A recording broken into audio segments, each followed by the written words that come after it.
As we continue to follow this developing news, Ukrainian and Western leaders welcoming a desperately needed aid package passed by the U.S. House of Representatives. As the Kremlin warned, the passage of the bill would further ruin Ukraine and cause even more death. The House swiftly approved $95 billion in foreign aid for Ukraine, Israel, and other U.S. allies in a rare Saturday session as Democrats and Republicans banded together after months of hard right resistance over renewed American support for repelling Russia's invasion. Joining us live this morning to further explain the latest on all of these foreign policy bills is foreign policy expert Michael Zanto. Always a pleasure having you here on Live Now from Fox, Michael. You're very welcome. So for those that weren't able to see what happened in the House yesterday, catch us up. Very controversial. As we know, some lawmakers were against this, saying we need to actually protect our own borders here in the U.S. Well, the aid to Israel, Ukraine, and Taiwan had gotten hijacked by a fringe group that was threatening to remove the Republican Speaker of the House if he let it proceed.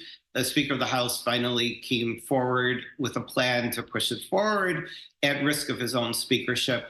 He may need the Democrats to support him to keep in office, but our Congress cannot be held hostage by a group of like 5 to 10 fringe extremists. So the House passed a package that will cover aid to Israel, Ukraine, Taiwan, humanitarian aid for the Palestinians that was much needed. And the Senate, in the early part of this coming week, should soon pass the Senate version, and President Biden promises to sign it as soon as possible. Michael, you talk about the humanitarian aid needed out in Gaza, and right now I just put up a feed showing those makeshift tents out there in that region, people fleeing to get some type of refuge from everything going on. But with all of the conflict in the Middle East, what's the likelihood this humanitarian aid will even get there safely? I don't know, but that's another reason that Hamas terrorists are incredibly disgusting. They launched a genocidal campaign against the Israelis that involved mass murder, rape, having children's arms and legs cut off. And they did it from a highly concentrated population center. Gaza could be beautiful. Gaza could be like Singapore. In fact, Hamas tricked Israel into thinking that was their goal, which I guess was pretty naive given what Hamas is, a genocidal terrorist organization. But to wage war out of this highly populated center and to persist, if Hamas had any decency, if they cared at all about the Palestinians in Gaza, they would have surrendered. They would have worked out some deal that maybe would have guaranteed their survival, but they would have gotten out there. They're deliberately fighting a campaign to destroy Israel, which is insane. But if Israel didn't stay strong, other groups like Hamas, like Hezbollah, which has bigger numbers, or Iran, would actually try to continue this so that there would be 1 million Israelis dead or 2 million Israelis dead. This humanitarian problem is horrific. I know that the U.S. military, the Jordanian military, for example, is stepping up and trying to get food to the Palestinian people, that President Biden has a personal initiative to do that.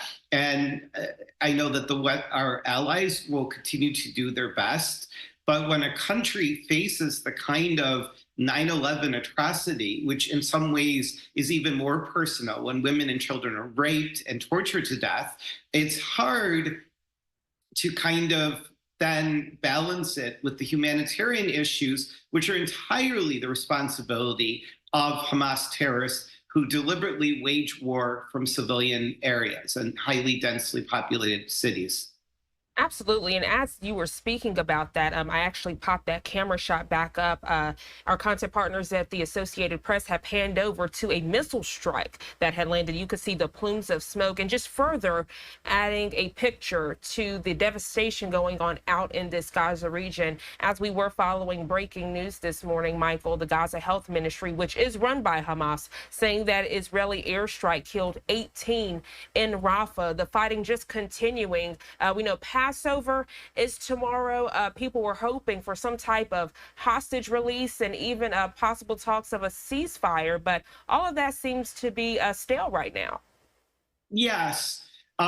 There is unfortunately a great risk that most of the hostages are actually dead. There is talk that only 40 are alive. It is, I am sure, a source of immense pain for the families. Terrorist groups, Hamas and Hezbollah, often like to torture families by not revealing if hostages are alive or dead. This is not the first time they've done it. It's before. They don't give the dead bodies, they leave everyone in doubt.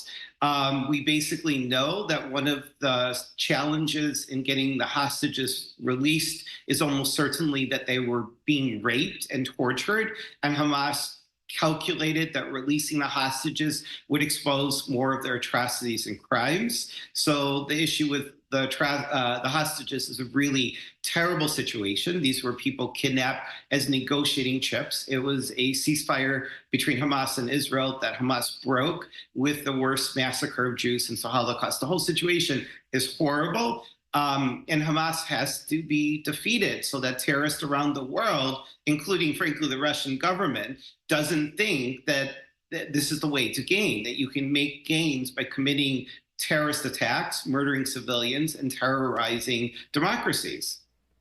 As we further this conversation, getting back to Capitol Hill with these foreign aid bills, we have seen and heard that Ukraine has noticed all of the aid going into Israel and saying that they wish the U.S. would have done more when it came to those missile strikes that were happening to them against Russia.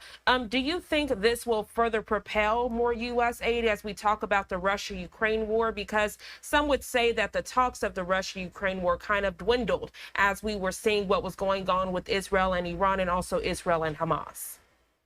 Well, the stakes are very high with the Ukraine war. This is a major attack against the civilized democratic part of Europe. This is not chance. This is an intent of the Putin-led dictatorship in Russia. This is the biggest threat to the global order since basically 1945. Plus, Putin wants to refight the Cold War.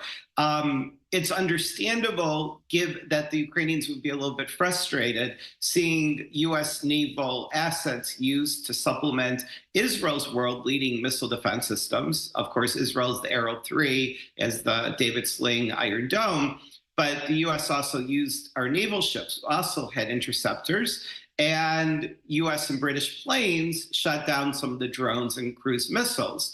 The reason you haven't seen this involvement by U.S. and British and perhaps French military assets to defend Ukraine is that would be sort of a direct military intervention, although shooting down drones and cruise missiles rather than actual Russian fighters. And our fear of intervention against the Russians is there's no hiding or not discussing the fact Russia has 6,000 nukes. They have 1,500, perhaps 2,000 nukes on intercontinental missiles that hit the United States in 30 minutes. Russia is the only country that can destroy the United States. In a total nuclear war, God forbid, between Russia and the United States would have global catastrophic consequences. So the US military and the British military is always incredibly cautious to avoid confrontations with the Russians, direct confrontations.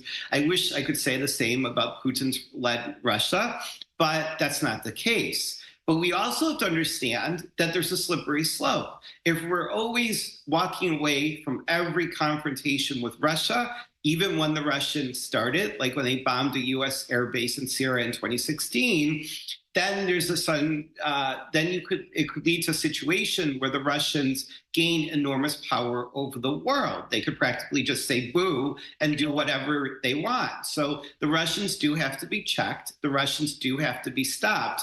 But Ukraine is not a NATO country, and the U.S. is always very, very cautious about direct military activities against the Russian military. However, the Russians need to know that there are red lines, and if they cross them, we will respond and we will act accordingly. And let me add, if the US and British Air Force intervened, the Ukraine war would be over. This is the tragic fact of having to deal with a rogue nuclear superpower, Russia. We could intervene tomorrow and the war would be over. But unfortunately, we have to be cautious because of the enormous nuclear arsenal that Russia has. Michael Zanto, always a treat having you on with us here on Live Now from Vox. Your perspective and candidness and expertise truly painting a picture with all of these ongoing conflicts. Before I let you go, is there anything else you want to add? Anything we should be keeping a close eye on? Again, Passover is tomorrow, and many Jewish communities right here in the U.S. Are on edge and are on high alert. The FBI even mentioning some alerts for Jewish communities ahead of Passover. I mean, the terrorist alarms are alarming. Obviously that sounds like redundant, and I would take the FBI warnings seriously. However, we have to live our lives. Nobody should allow terrorists to terrorize them. There are always threats. September 11th, worst terrorist attack on our homeland in our history. Happened out of the blue, basically. People had heard of bin Laden and Al Qaeda, but, it was unexpected. So you can't live your life that way. Obviously, it is almost never a statistical risk to Americans, thank God. But let me just say the aid that was passed by the U.S. Congress is a sign of U.S. strength. It is a sign of bipartisan commitment to supporting our allies. That includes Ukraine, Israel, and Taiwan. So I think that we should feel good about that.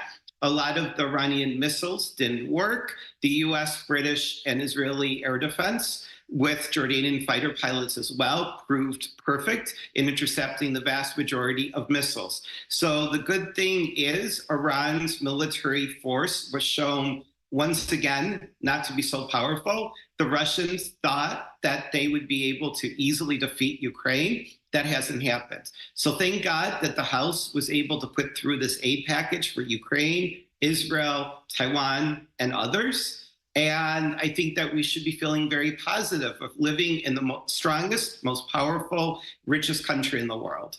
And I think that's something we can celebrate in Passover and other holidays, that we are still the leaders of the free world. Passover is about freedom. And that package to support Ukraine and Israel and Taiwan against murderous dictatorships and terrorists is about freedom. And I think that was what that aid package was all about. The United States is still the leader of the free world. Michael Zanto, you're always able to trickle in that gleam of hope in the midst of hostile situations. Thank you so much again for joining us this morning. You enjoy the rest of your day. You too. Have a great day. Thank you so much.